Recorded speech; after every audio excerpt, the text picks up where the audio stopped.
Hello student, last class में आपने पढ़ा था buffer solution. Buffer solution is a solution that resists any change in its pH even on addition of small amount of strong acid or strong base. मतलब जो solution दूसरे कोई भी solution का पीएच जो है वो कांस्टेंट रखता है, वो चेंज नहीं होने देता है, उस टाइप के सॉल्यूशन को बोलना है बफर सॉल्यूशन.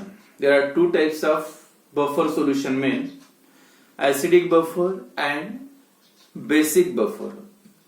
एसिडिक बफर या बेसिक बफर दोनों जो है कम solution is a mixture of two compound. मतलब वाटर में बना हुआ सॉल्यूशन है. It contain two compound. एक होता है जैसे एसिडिक बफर हो तो acid and salt, basic buffer है तो बेस एंड साल्ट. लेकिन कोई भी साल्ट या कोई भी बेस नहीं लिख सकते. कंडीशन ये है if it is a acidic buffer solution means the solution containing weak acid and its salt with strong base. यानी वही weak acid का strong base के साथ salt. Basic buffer, the solution containing weak base and its salt, मतलब वही base का salt, its salt with strong acid. Example जैसे acidic buffer का acidic acid and sodium acetate. Basic buffer का ammonium hydroxide NH4OH and ammonium chloride NH4Cl. तो यहां तक हुआ था लास्ट वीक में. The buffer solution, there are two types of buffer solution, acidic buffer and basic buffer. Now buffer action मतलब mechanism of this buffer action, how this buffer solution maintain या reduce the pH of solution. क्यों pH solution का change नहीं होता जब वो solution में buffer present होता है? तो उसका जो रीजन है, जो मैकेनिज्म है, यहाँ पे अभी पढ़ना है, डिस्कस करना है.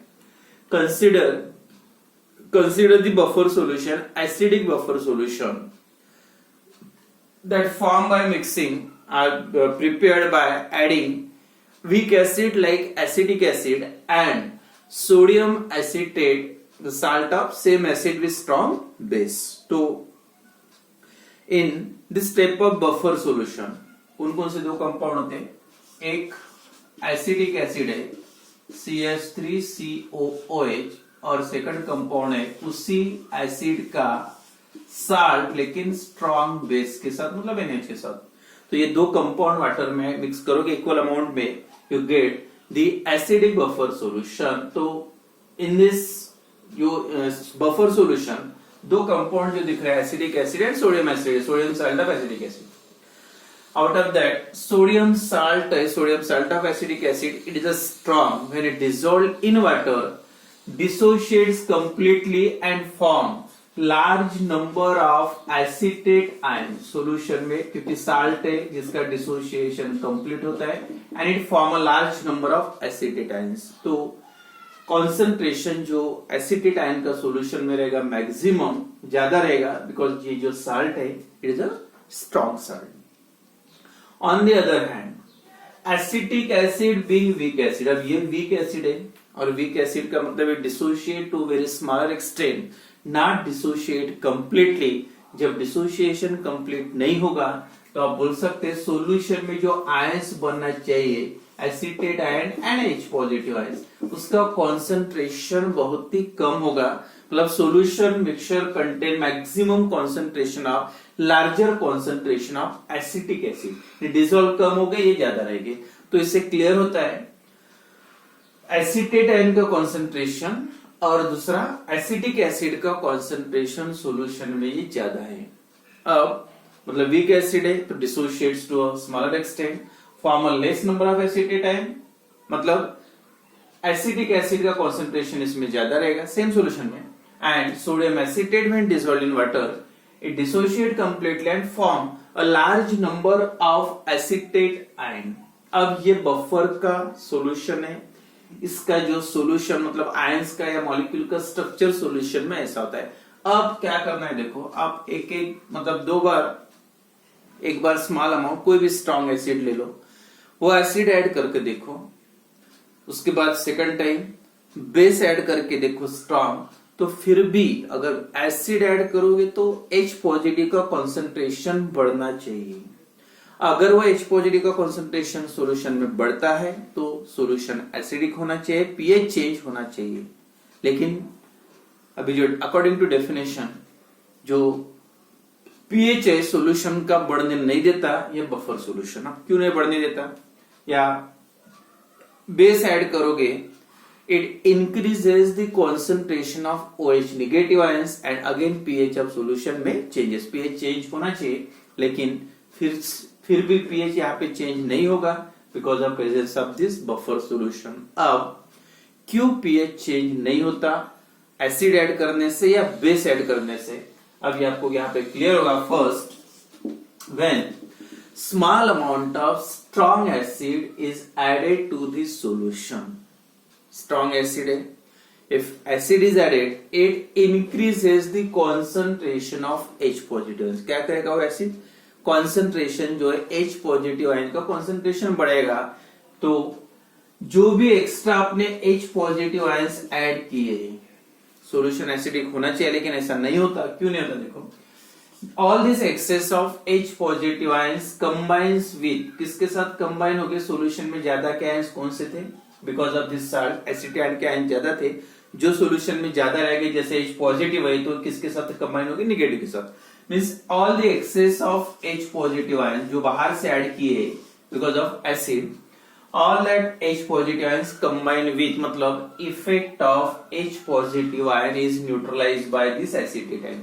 अभी अगर जितने आप H positive ऐड करते जाओगे ये लेते जाएगा और इसका एसिडिक एसिड बन जाएगा। एसिडिक एसिड बनने से एसिडिक नहीं, H positive ions बढ़ना चाहिए। मतलब all these H positive ions increase concentration of H positive ions is neutralized by, या effect of H positive ions is neutralized by acetate ion and form acetic acid बन जाएगा और उससे कोई फर्क नहीं गिरता। H पॉजिटिव यूज हो रहा, मतलब क्या बोलते हैं उसको, न्यूट्रलाइज हो रहा, एंड देयरफॉर दिस सॉल्यूशन का पीएच जो है यानी H पॉजिटिव ऐड करने से भी कोई इफेक्ट नहीं हुआ, क्योंकि जितने आप ऐड करते जाओगे, क्योंकि एसिटेट आयन का कॉन्सेंट्रेशन सॉल्यूशन में ज्यादा है, all that H positive ions combine with acetate ion and form a acetic acid. तो यहाँ पे क्या बन रहा है? एसिटिक एसिड, एंड दस the pH of solution remains constant because the effect of H positive ions is neutralized by acetate ion। हो गया पहला point clear. Then second, when small amount of strong base is added to this solution। अब वैसे आप थोड़ा सा strong base add करके देखो, if the strong base is added then it increases the concentration of OH negative ions।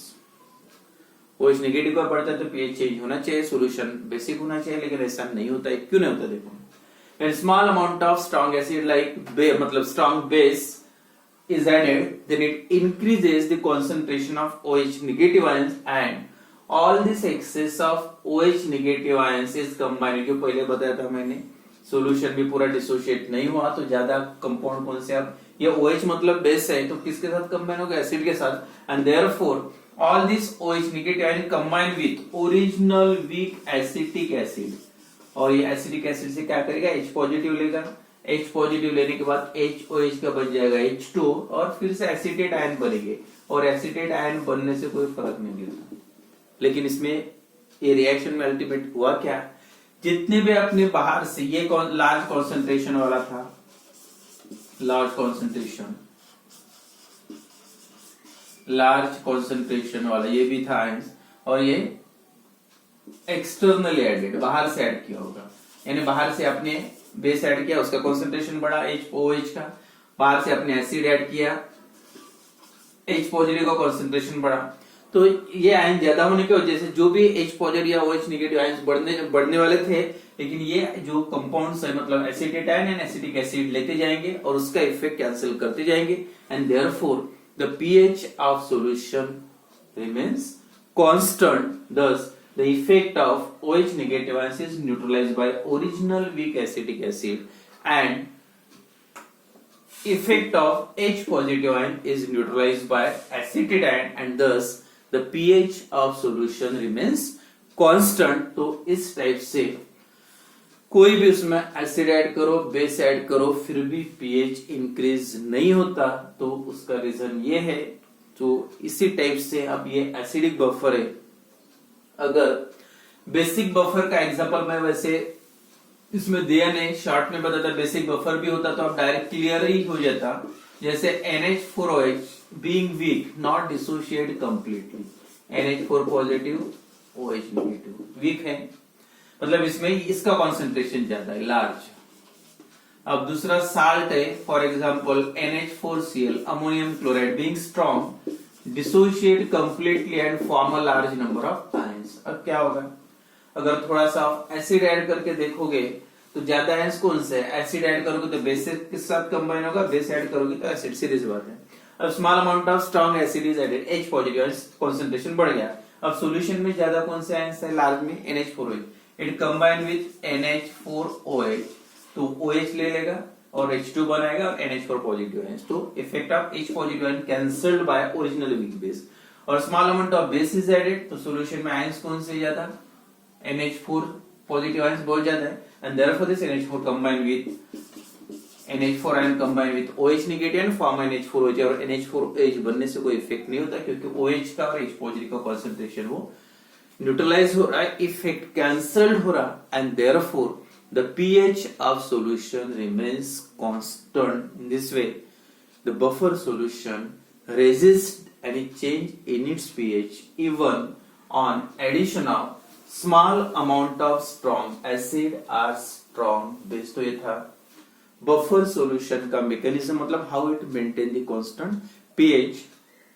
उसके बाद जो प्रॉपर्टीज ऑफ बफर सॉल्यूशन है वो वैसे डिलीट किया, 25% उसमें आ जाता है, लेकिन शॉर्ट में 3 पॉइंट्स में हो जाता। क्या क्या मेन प्रॉपर्टीज है, ये तो प्रॉपर्टी क्लियर है डेफिनेशन के हिसाब से, जो बफर सॉल्यूशन की डेफिनेशन है। फर्स्ट प्रॉपर्टी क्या थी, प्रॉपर्टी है it maintained a pH of solution does not change even on addition of small amount of strong acid or strong base। मतलब सॉल्यूशन का pH चेंज नहीं होता, थोड़ा सा स्ट्रॉन्ग एसिड ऐड करो या बेस ऐड करो, ये तो डेफिनेशन थी। दूसरा, pH of solution does not change for keeping a longer period of time। यानी एक सॉल्यूशन अगर बहुत ज्यादा दिन रखना है आपको, उसका पीएच चेंज हो सकता है अगर कुछ उसमें सॉल्यूशन डाल के नहीं, लेकिन वही अगर सॉल्यूशन में आपने बफर सॉल्यूशन डाल के रखा तब सॉल्यूशन का पीएच चेंज। तो pH of solution does not change for keeping a longer period of time, मतलब ज्यादा दिन तक रख सकते सॉल्यूशन को, बफर सॉल्यूशन डाल के रखा तो। एंड थर्ड पॉइंट है द पीएच ऑफ सॉल्यूशन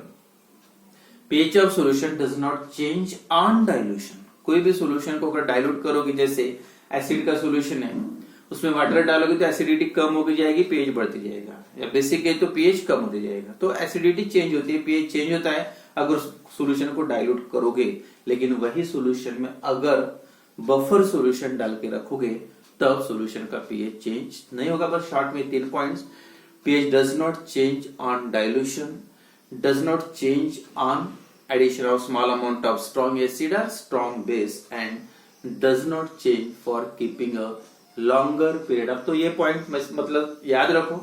बाद में जो नेक्स्ट टॉपिक है एप्लीकेशन ऑफ बफर सॉल्यूशन, ये भी जनरल एप्लीकेशन है। शॉर्ट में एक एक, जैसे 2 मार्क्स का क्वेश्चन आता है, 4 मार्क्स के लिखना तो डायरेक्ट नाम भी लिखा, कहाँ पे जनरल यूज है, जैसे इन बायोलॉजिकल सिस्टम। अब बायोलॉजिकल सिस्टम में क्या रहेगा यूज,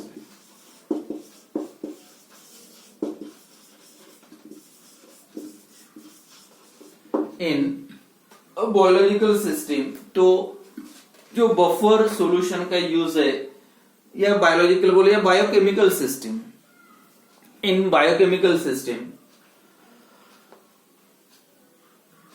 इन ब्लड या pH of blood, that pH of blood in our body कितना होता है, पीएच ब्लड का बॉडी में जो 7.36 to 7.42 ये जो पीएच है मेंटेन करना होता है, स्लाइड चेंज भी होता है स्मॉल यूनिट से, 0.2 से भी पीएच चेंज होता है ब्लड का, that cause the death.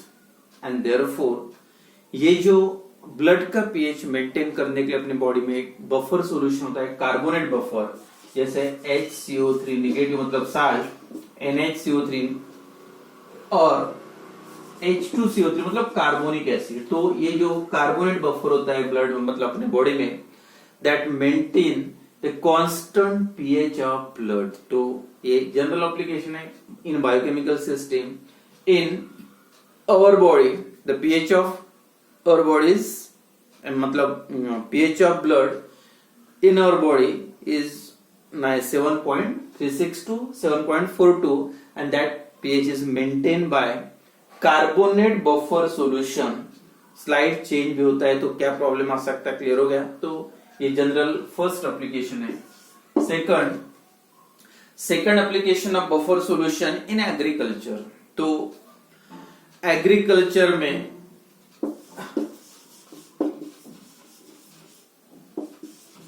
In agriculture तो चॉइस ऑफ फर्टिलाइजर्स यूज, कौन सा फर्टिलाइजर आप यूज करोगे, that depends on the pH of soil. Soil का पहले पीएच चेक किया जाता है और उसी के बेसिस पे different types of fertilisers are use. जैसे soil already get fertilise buffered by, soil is buffered by a different types of buffer solution जो होते हैं ऑलरेडी सॉइल में, जैसे carbonate buffer, bicarbonate buffer, phosphate buffer and organic acid.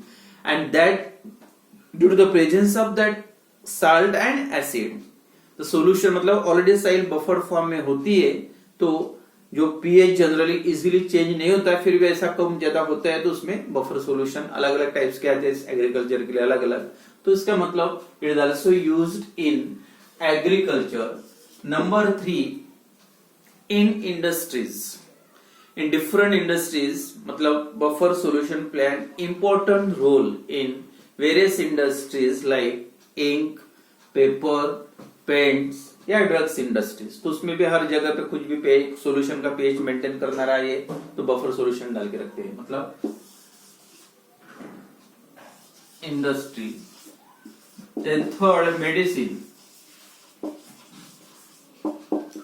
Different in the preparation of different types of drugs या preparation, penicillin preparation, penicillin के preparation में जो buffer मतलब पीएच कांस्टेंट मेंटेन करने के लिए जो बफर सॉल्यूशन यूज किया जाता है, sodium citrate, that sodium citrate is used as a buffer solution, याद रखो, in the preparation of penicillin medicine. When citric acid is added to the milk of magnesia MgOH/2, it form magnesium citrate buffer। तो अलग अलग type के, it is also use in medicine, उतना भी लिखा तो सफिशिएंट है। Then number 5 it is also used in analytical chemistry. Analytical chemistry जो स्पेशली इन इनऑर्गेनिक केमिस्ट्री के डिफरेंट टाइप्स ऑफ जो रेडिकल्स होते हैं, एसिडिक एंड बेसिक रेडिकल्स, मतलब एसिडिक रेडिकल जो पॉजिटिव चार्ज कटायंस वगैरह होते हैं, वो अलग अलग मिक्सचर थे तो उनको सिलेक्ट करना होता है, वो आप बाद में 12th में प्रैक्टिकल में पढ़ोगे। तो for the in analytical chemistry in qualitative analysis में for the separation of radicals either acidic और basic, for the separation of radical of specially third group, third A group के जो रेडिकल्स को separate करने के लिए, प्रेसिपिटेशन, सेपरेट करना मतलब उसका कन्वर्जन सॉलिड में पहले सॉल्यूशन बनाते, उसके बाद उसका कन्वर्जन सॉलिड में होता है और उनको प्रेसिपिटेशन मतलब सॉलिड फॉर्म में लाने के लिए जो बफर सॉल्यूशन यूज करना पड़ता है, that is NH4Cl and NH4OH, ammonium hydroxide and ammonium chloride, this type of buffer solution. तो डायरेक्ट आप बता सकते हैं buffer solution is used in biochemical system, agriculture, industries, medicine and analytical chemistry।